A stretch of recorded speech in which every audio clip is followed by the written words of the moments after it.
Cody, what's up, man? How's it going? How are you? How's it going, Mark? Thanks for having me. Oh, you're welcome, man. It's great to have you on today. How's everything going? How are you? How's the are you feeling the hangover after BFCM at all? I'm not, but our clients are. Yeah. They, Our they clients are. Yeah. Yeah, I yeah, remember when I ran into you the other week, you said that, everything's more or less is on evergreen and doesn't really get spiked up for you guys during Black Friday week, right? yeah. It's definitely we're more evergreen throughout the year, so there's not as much Yeah, stuff to do like on a heavy peak buying period like BFCM or for sure. Christmas or anything like that. I So wouldn't say it's like where influencer was like 4 or 5, 6 years ago, and it was like heavy, heavy paid, right? And yeah, like yeah. scheduling the campaigns. It's where you saw Scott Disick put Yeah. copy colon mark in the caption. I don't know if Yeah. you've heard that story, No, but I didn't. I've never heard that. You got to tell me what happened. basically it went viral for all the wrong reasons Yeah. because he got the post from an influencer or from the brand basically saying like, hey, here's the copy, say this, like Oh, I 15% do off Scott. remember that. I do Yeah. remember And I that. put and he put it in the actual caption, like just straight like read the email and just put it right in his caption type That thing. was So that 20, I want to say that was 2017, 2018, right? Sometime around then. might have Maybe even even been before that. maybe 2016. Yeah. Yeah, Yeah. I'd have to Google it. Yeah. Jesus. Well, time flies, right? Well, cool. Well, why don't you start off by giving us a little intro on you and your background in influencer marketing? We can go from there. Yeah. So co-CEO of Kynship, an influence marketing agency, and paid social. Those are the things that we paired together with. And then before that, starting that 4 years ago, I say I'm head of influence marketing, but that wasn't even really like my title because it wasn't really a thing, the term, but like head of community, but basically responsible for starting up the influence program at Kalo, which was a silicone wedding ring company. They went from 0 to 40 million very quickly, 0 to 100 plus employees very quickly, all selling silicone wedding rings, believe it or not. But I was responsible for building out the influencer program there. We worked with a lot of celebrity macro talent, like the LeBron James of the world, Steph Curry's, Jason Aldean, Dale Earnhardt Jr., all the way down to your kind of your mommy bloggers. As you can imagine, a wedding ring is pretty universal. So there's a lot of use cases and a lot of influencers that we could seed the product to and work with. That's awesome. Yeah, I know. I just from when you were at Kalo, and those were the golden years of treating influencers like media buys, right? Yeah, exactly. I mean, we did, we did pay for post for sure. I was doing a Yeah. lot of pay for post, but I was also getting like a lot of celebrity, like all those big heavy hitters. I was getting like user testimonials, and we were using those as Facebook ads. Yeah, So more actually, it was the days of 7, 8, 9, 10, 11 ROAS. for sure. um, and super easy in that way. So that got us into trouble because Yeah. we got kind of addicted to that drug actually. But yeah, that was the Facebook heyday as well. It's not as easy these days, as you know. Yeah, totally. Well, tell me a little bit more about like what are you guys doing to crush it for your clients right now when it comes to influencer marketing? Do you guys have a framework that you're using at the moment that's working well? Yeah, we call it like a three-step blueprint. Basically, we want to do product seeding. We want to see influencer content generated, and then we want to leverage that in paid social. So what we want to do is basically get the product to as many hands as possible in an organic fashion, and then as those people become fans of the product, they want to throw up a post or talk about it if it meets you know, their love of the brand or love of the product. And then we reach out for content rights and leverage that as paid ads, just because you can't get any more authentic than choosing to post on your own free will. Um, so in short, we're kind of solving the pain point that brands have of like the continuous need of fresh content, especially nowadays, the continuous need of UGC. So we just have a unique way of going about and capturing a ton of creative, like 60, 90, 150 plus assets um, in a single month. That's awesome. And I'm curious, with you guys also running paid for clients, are you guys like running paid hand in hand with the brands overall? Like do they have another ad ops team that's more or less handling like bottom of funnel prospecting, and then you guys are just handling more or less prospecting that's tied into influencer? Yeah, that happens quite a bit. Like we'll just touch the campaigns that come from influencer content, like or from influencer seeding efforts. So we'll just run those at the prospecting level of the funnel, or we'll just let Facebook determine what level of the funnel to put the creative. For sure. Um, and then other clients were running the full ad account, and we're using all the content that the brand has, but majority of it is coming from influencers. Um, but we'll run their studio shoot content, their product photography, of course, like all that stuff. So Yeah. it's just kind of a mix of both. It's a mix, Um, depend on the requirements of the client, kind of what they're at, what they're doing. exactly, Yeah. exactly. Cool. I'm curious too. What type of volume does a brand have to be doing in seeding efforts right now to really see an impact? Let's say I'm a $500,000 a month brand and Okay. to build I'm looking to finally get an influencer. I've had some good success with running top of funnel paid, building a good social following. And now I want to do this thing called influencer marketing. And it's kind of foreign to me. And I've heard I should be doing some stuff like what type of volume in outreach and like type of seeding do they actually need to get get an impact on a monthly basis? I mean, the simple way to, I mean, we found a sweet spot in terms of 500 influencer outreach every single month. Um, but we're an agency, so obviously it's like the speed and scale of which we can work is not your everyday run of the mill brand. But I would say, for that example, reaching out to 100 influencers a month is very doable. If you can put even overseas contractors on it, you can hire an intern, like just identifying some of these influencers. Um, yeah. So, I mean, for a $6 million brand, they're spending, you know, 1.5 million on marketing and divide that by 12 and what they're spending on paid media, they should be spending a decent chunk on content in general. And I would just say like investing in influencer is a great way to capture a lot of content on a monthly basis. And I would think based on the benchmarks that we get, reaching out to 100 influencers, you should expect 20 influencers to say, yes, send me the product. Um, Depending on the product, if it's, you know, on a normal everyday run of the mill product. And then out of those 20, especially since we're not actually asking for any post in return, out of those 20, you should expect at least 6 to post for free, and they'll post 2 to 3 times each. So that's 15 assets that you didn't have. And that's just completely for the cogs of your product. Now, if you don't have like, I mean, if you have a sauna as a product, then obviously you're not doing it at that scale. You're not sending out 100 orders for free. So this is just an overarching strategy that works for most um, D2C e-commerce brands that have cogs that have good margins that can afford to. Most CPG, like, 70 to $100, 70, $150. Yeah. Yeah. Things that have good margin, easy to ship. Yeah. Push through for sure. That's awesome. And I'm curious too, like what do you guys do on the usage rights? Is it I think this is a question that I, talk with and hear of with a lot of brands right now. It's like, what do I need to do to actually get the access to this? Can I just say in a DM, "Hey, can we use this? Can we feature you?" I tell people I'm like, say, can we feature you in an upcoming campaign? Is that good enough? Do you need do we need to send them a DocuSign? Like get a stamp of approval? Like, what does it look like? I mean, we're explicitly clear. So, like, for people listening in, just so it makes sense, like, we reach out, no strings attached. We offer them the product. People choose to say yes or no to that question.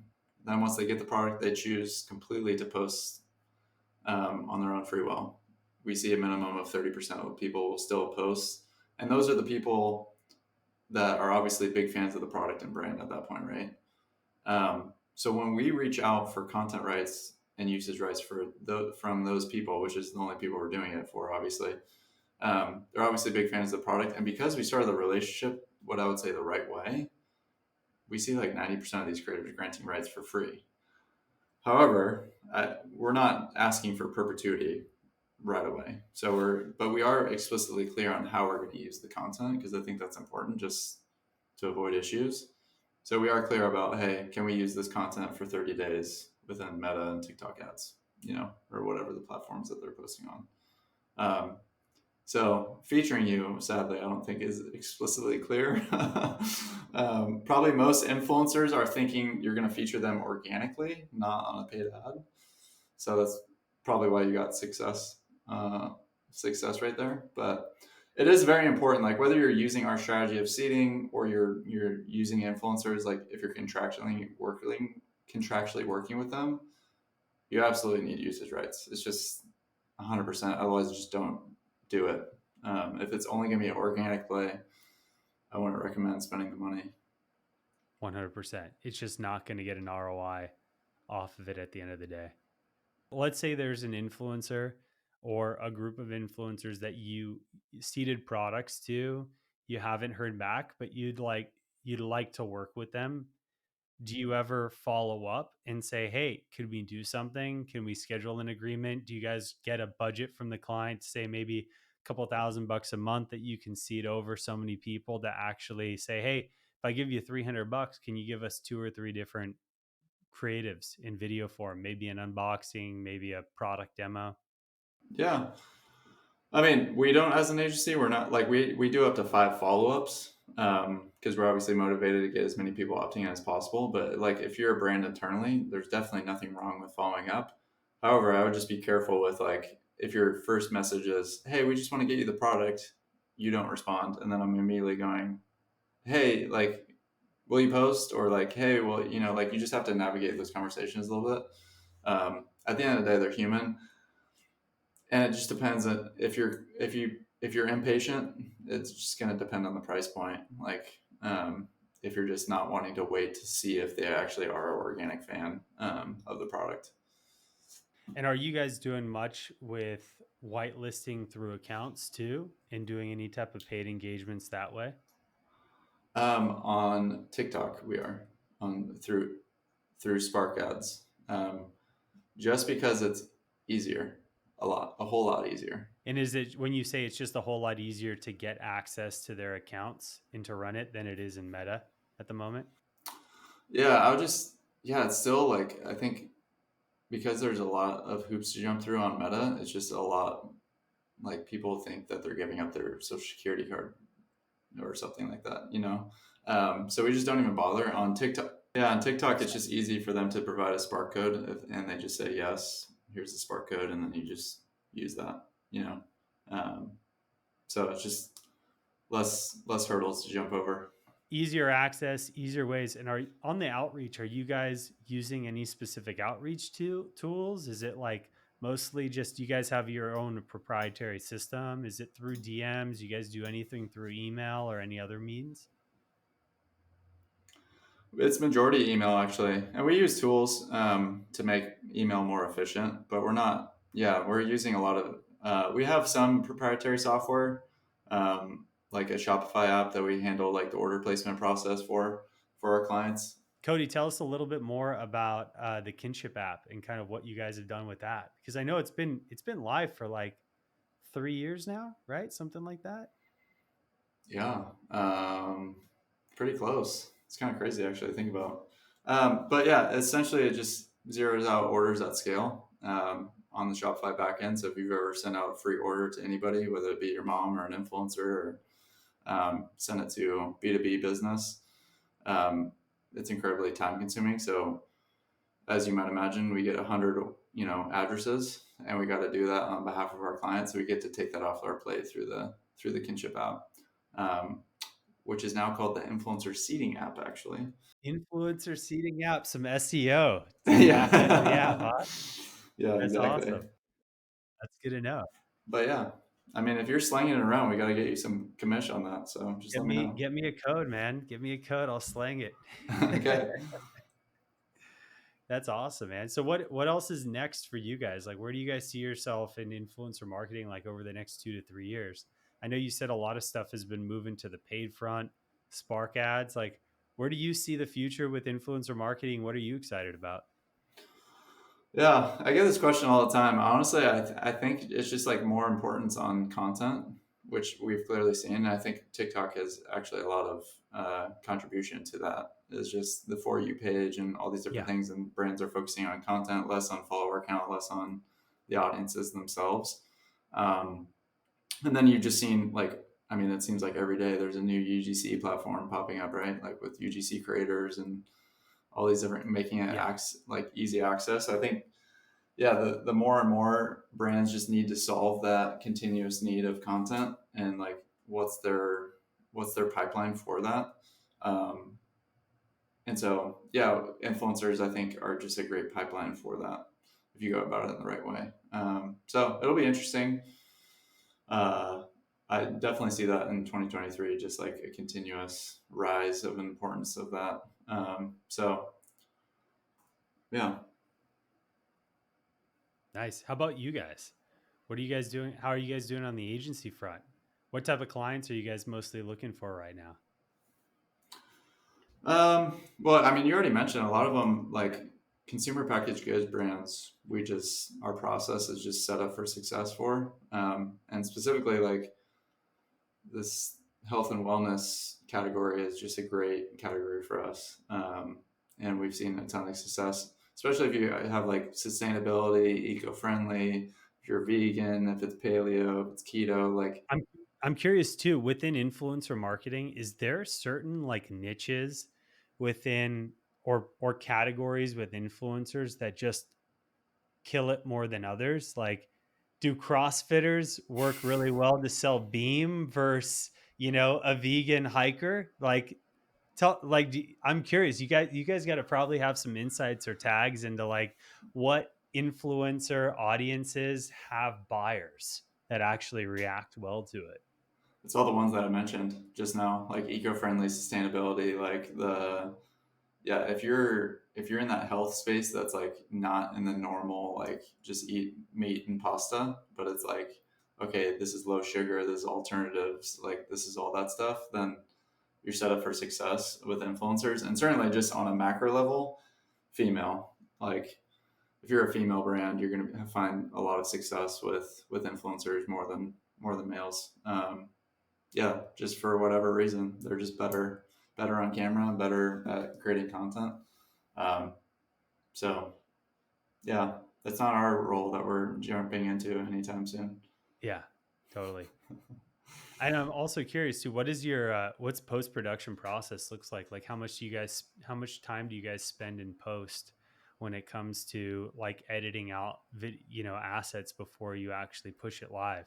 Yeah, it's not a ton. We're just reformatting. So if it's a 9 by 16 story, we're going to put in one by one for all placements. We're going to caption the video content. And then we are doing iterations in the sense that different 3 second start times on the content itself. But we're not doing like the mashables, text overlay, music added, um, like making it like super addy. We want to keep You're it keeping it as more simple. Yeah. more raw. Yeah. Yeah. With that being said, is there any like parameters that you guys use when it comes to testing out a variation, or does it just keeping it pretty down and dirty and simple? When we actually run the creative, Yeah. Yeah. we do all dynamic creative testing, just because we get so much. Yeah, we get so much content, so we run DCTs with cost caps, and that's how we launch everything. And we're able to launch everything without like going like setting $1 million budget and having to spend all of that. Yeah. um, so that's how we've seen most success is just launching that creative and getting the most success out of it and identifying winners and as new content comes in, just supplementing those campaigns. So um, thank God for dynamic creative testing. A hell of a difference just relying on the algorithm, right? Yeah. Feed the machine learning system, baby. There you go. Absolutely. Yeah, totally. And when you're looking at like a client that's going to kill it for you, obviously you said health, wellness, supplement, food space with some really good value points on the Mm-hmm. product being unique in general. Is there a specific AOV that you guys are looking to at least hit? Like when I think about food too, specifically food products, like think about, hey, like let's say I'm selling beef jerky and it's 6.99 a bag, right? Mm. Like what do you do with what would you do with a brand like that? Would you like say just start bundling everything to get the AOV up to 40, 50, $60? Yeah, hopefully. I mean, yeah, it's tough. I mean, that's where it's like it begins to be where you can sell multiple packages, like buy a 24 pack. Exactly, buy a pack of it. Yep. Yeah, exactly. So, yeah, exactly your point. You're just trying to drive that AOV as much as possible when you have such a low cost item on there, just because I mean, after COGS, like there's just not much margin to win on Meta to acquire a customer. So it's just, I don't even know if it's possible really. Um, so yeah, exactly what you said for sure. Yeah. So high value consumables are really what you're seeing is working well. Yeah, and I want to say like a lot of our brands are definitely above like the $20 MSRP, for sure. Like we don't get many clients that are below that, or if they are, they're on a subscription model, so they're willing to go like into the negative on a first time purchase because they know that LTV is going to be there. Um, That's going to be there in the future. Totally. exactly. Yeah. Trailing So 3 6 month, especially on the consumable front. Yeah. yeah, so that's where you can win as well, where it's like, okay, we can go into the negative a little bit, or we ideally you're breaking even um, on something of those things. Is there any category of product that you're excited to work on more than others or you see are trending like in the future or right now? You just gotta do NFTs count? NFTs? Yeah, absolutely. No, I'm completely Yeah. making that up, but I just know that's a hot topic. I'm just trying to get more listeners to you. You know, it's so Um, funny. Before we hopped on the call today, I was actually like I got sent a link by one of my buddies, and it was SMB, Sandback on a Twitter space, like defending himself, with, like 40,000 people on there. And the oh dude was wow, asking a really simple question of like, hey man, like, where's the $2 billion out of the 10 billion that are missing right now? And he's like, I I didn't really understand the question. I didn't oh my understand it. gosh. I'm like, everyone, the 40,000 people on here understood what the dude was asking. You're just trying to diffuse it right now. hmm Yeah. Yeah. The whole Web3 crypto space, man. What a blatant Yeah, craziness it's been. yeah, FTX and all that stuff. It's wild. I'm curious, did you guys ever get approached like over the last 2 years for anyone wanted to do influencers in the NFT space? Oh yeah, yeah, Yeah. definitely. Yeah.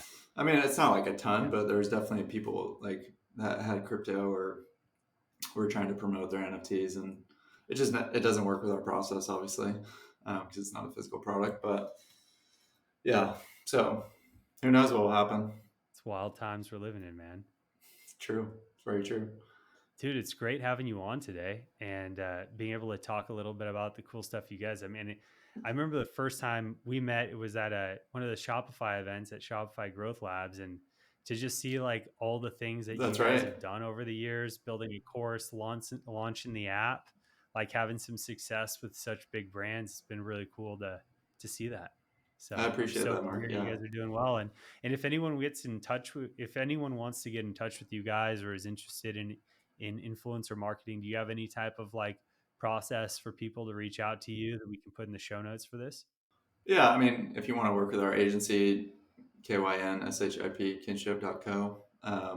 But if you want to just reach out to me directly, if you have any questions or anything like that, I'm very active on Twitter and LinkedIn. Awesome. And Um, we'll put your Twitter link in the show notes. So it's there. Yeah. yeah, just give me a follow. Awesome. Awesome, Thanks, man. Well, Mark. yeah, thanks, dude. This has been great. Appreciate it.